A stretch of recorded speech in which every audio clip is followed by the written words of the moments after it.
Hello, everyone, and good morning. And let's start our next unit, that is Preface to Lyrical Ballads, a Revolutionary Manifesto. So, we will be exploring the Wordsworth and Coleridge's groundbreaking reality of life, that is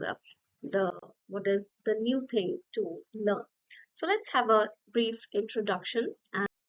So in this, we can see the overview, that is Lyrical Ballads written in 1798. So here it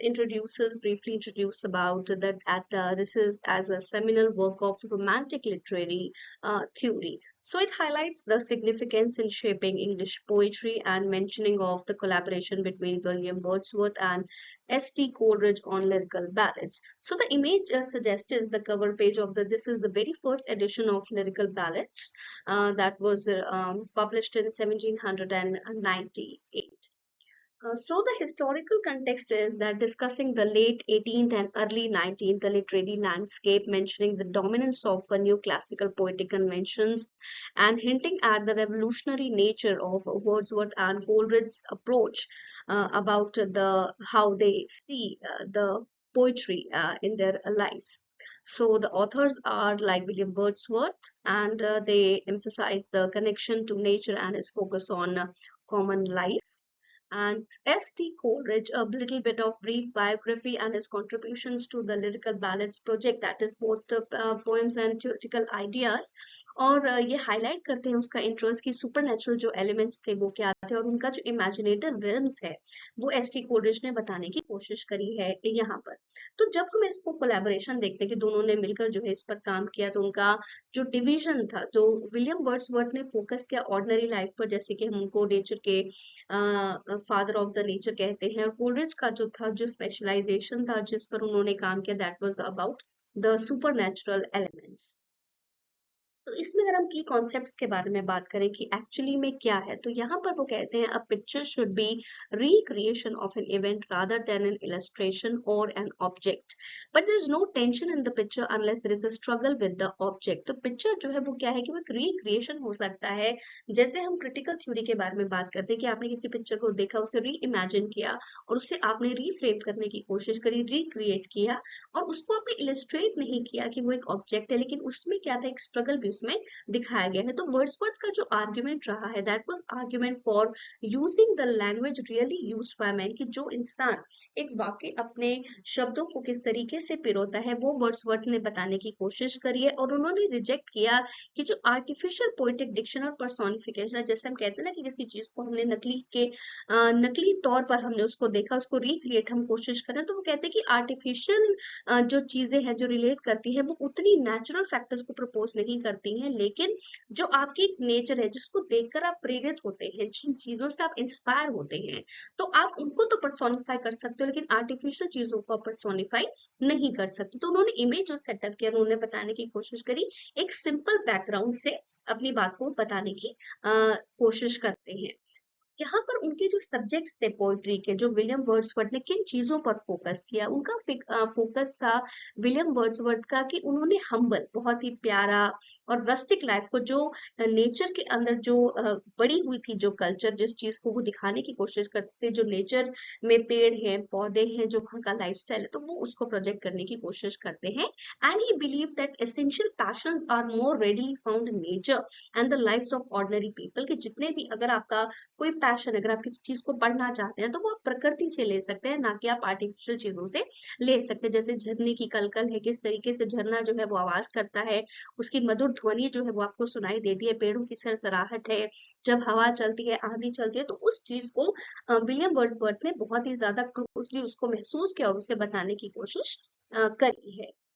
जिस तरीके से जो role है, William Wordsworth कहते हैं that is the role of feelings and emotions. तो poetry, उन्होंने poetry को जो अपनी भाषा में बताने की कोशिश करी, कि उनके लिए कविताएं जो है वो क्या है, they were the spontaneous overflow of powerful feelings, कि जिस तरीके से आपके अंदर जो इमोशंस होते हैं, जो आपकी फीलिंग्स होती हैं, वो लगातार बहती है जैसे झरना बहता है ना. तो उन्होंने उस कविता को एक झरने के साथ कंपैरिजन किया और उन्होंने कहा the spontaneous overflow of powerful feelings. इसी तरीके से उन्होंने महत्ता दी, इंपॉर्टेंस दी कंटेम्पलेशन को, रिकलेक्शन को, ट्रैंक्विलिटी के अंदर, यानी कि किस तरीके से व्यक्ति शांत रहकर भी अपनी बातों को बहुत ही स्पष्ट रूप से कह सकता है. नेक्स्ट वो कहते हैं कि जब उन्होंने बताया कि द पोएट, उन्होंने व्यक्ति को एक कवि बताया है, क्योंकि जो भी ऑर्डिनरी इंसान होता है वो भी कहीं ना कहीं एक कवि होता है, स्पीकिंग टू मैन, जो अपनी बात को दूसरों तक पहुंचाने की कोशिश करता है। So Wordsworth view of the poet, जो वर्ड्सवर्थ का व्यू था एक कवि के तौर पर, that is as someone with heightened sensibility and knowledge of human nature, कि व्यक्ति के व्यवहार को वो बहुत अच्छी से सोचते थे, और वो उसको एक माध्यम बनाते थे कि इंसान ही सिर्फ अपनी भावनाओं को जो है वो बता सकता है, दिखा सकता है, एक्सप्रेस कर सकता है। And rejection of the poet, और उन्होंने पोएट का रिजेक्शन किया, उसको कोई हाई लेवल उसको नहीं चाहिए, कहीं पर भी वो अपने आप को एक हाई जगह जगह पर नहीं रख सकता है, क्योंकि उसको जो छोटी से छोटी बात कहनी, एक नॉर्मल चीज की जो बात कहनी है, वो नॉर्मल रहकर ही, यानी कि एक कॉमन इंसान बनकर ही वो अपनी बात को एक्सप्रेस कर सकता है। So the purpose of poetry, तो विलियम वर्ड्सवर्थ का जो पर्पस था कविताओं को कहने का, उन्होंने कविताओं को ही माध्यम क्यों चुना? Because to instruct by giving pleasure, क्योंकि वो इस तरीके से बताते थे जब वो अपनी बात को खुशी से एक्सप्रेस करना चाहते थे, यानी कि कोई भी जो भावनाएं होती हैं वो दिल से जो है वो बहुत अच्छे से आप उनको एक्सप्रेस कर सकते हैं, ना कि किसी वे में। So to awaken the mind sensibility and foster empathy, उन्होंने इस कोशिश करी कि किस तरीके से जो दिमाग की जो एक जो सोच होती है, जो सेंसिबल एक व्यक्ति होता है, कोई भी कॉमन व्यक्ति बहुत ही सेंसिबल होता है, और उसमें दिमाग में जो वो बात कहता है वो दिल से कहता है, दिमाग से नहीं कहता है, लेकिन वो दिमाग से उसको उन शब्दों में ढाल सकता है। एंड फर्स्ट एम्पैथी, और वो अपनी बातों को, अपनी फीलिंग्स को, अपनी एक्सप्रेशंस को दूसरे तक पहुंचा सकता है in a way which is a form of poetry. So the elaboration on key arguments, तो वो कहते हैं कि dedicated, that is the language, जब वो अपनी लैंग्वेज को बताते हैं to provide specific examples, so William Wordsworth showed artificial diction versus natural language, कि आपकी जो नेचुरल लैंग्वेज है उसमें आप बहुत ज्यादा चीजों को खुलकर बता सकते हैं, खुलकर आप एक्सप्रेस कर सकते हैं, लेकिन आर्टिफिशियल डिक्शन के अंदर ये चीज पॉसिबल नहीं होती है। So that is why William Wordsworth believed in the power of nature, that the nature can provide you much more feelings and emotions to be expressed to the common man living in the nature, or living in the existing society. So feelings and emotions, recollections in tranquility, वो सबसे बड़ी उनकी जो poem है, that is, वहां पर वो discuss करते हैं कि एक इंसान बहुत सारे इंसानों से बात करते हैं, क्योंकि उसकी एक्सेसिबिलिटी जो है वो बढ़ जाती है, उसकी रीच बहुत ज्यादा बढ़ जाती है। जैसे मैं एक व्यक्ति हूँ, मैं अपनी बातों को आप तक पहुंचा रही हूँ, तो हो सकता है कि एक व्यक्ति ना हो, बहुत सारे लोग इसको सुन रहे हो, तो आपका जो सोशल रोल है नेचर के अंदर वो भी बढ़ जाता है। और इसका पर्पस होता है just to explore the balance between the instructions and pleasure. हम किसी को इंस्ट्रक्शंस दे सकते हैं, किसी को ऑर्डर कर सकते हैं, किसी को बता सकते हैं, लेकिन जिस चीज को प्लेजरली इंजॉय करते हो, जो आपको अच्छा लगता है, तो एक एस्थेटिक थीम जो है वो बन जाती है when you are going to express your views and emotions in the form of poetry. So he was against the poetic diction, वो पोएटिक डिक्शन के बिल्कुल खिलाफ थे, तो वो बोलते हैं द पावर ऑफ इमेजिनेशन। यहाँ पर वो पावर ऑफ इमेजिनेशन को कहते हैं कि जिस तरीके से जो कोलरिज है, उन्होंने इमेजिनेशन को यूनिफाइंग और क्रिएटिव फोर्स बताया,